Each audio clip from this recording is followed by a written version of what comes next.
আচ্ছা, আমরা এখানে 3.8 কে একটা রেজিস্টর নিছি। রেজিস্টর দিয়ে আমরা ওহমের সূত্রটা প্রমাণ করব, অর্থাৎ ওহমের সূত্র দিয়ে আমরা কারেন্ট এবং ভোল্টেজটা নির্ণয় করব।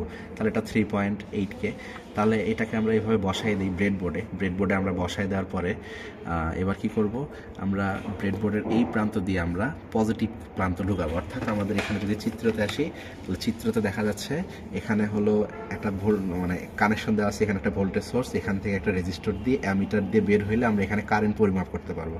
তাহলে আমরা কীভাবে কারেন্ট পরিমাপ করব, আমরা এই পজিটিভের সাথে রেজিস্টরের এক প্রান্ত লাগাই দেবো, ভোল্টেজ সোর্সের পজিটিভ প্রান্ত। তাহলে আমাদের এখানে ভোল্টেজ সোর্সের দুটো প্রান্ত আছে, এটাকে লালটা পজিটিভ, কালোটা নেগেটিভ। তাহলে আমরা লাল অংশটাকে এবার এখানে কানেকশনে লাগাই দেবো।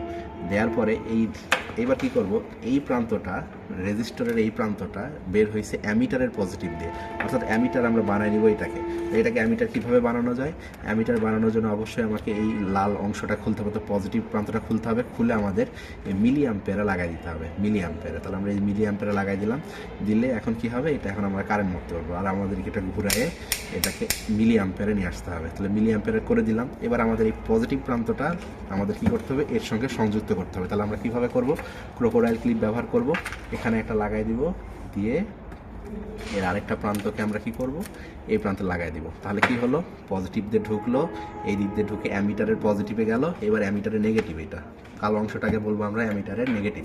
তাহলে অ্যামিটারের নেগেটিভের সাথে আমরা কি করব, কানেকশনটা জোড়াই দিব। তাহলে কি করব, অ্যামিটারের নেগেটিভের সাথে এই যে আমাদের এটা দিয়ে অ্যামিটারের নেগেটিভ প্রান্ত লাগাই দিছি।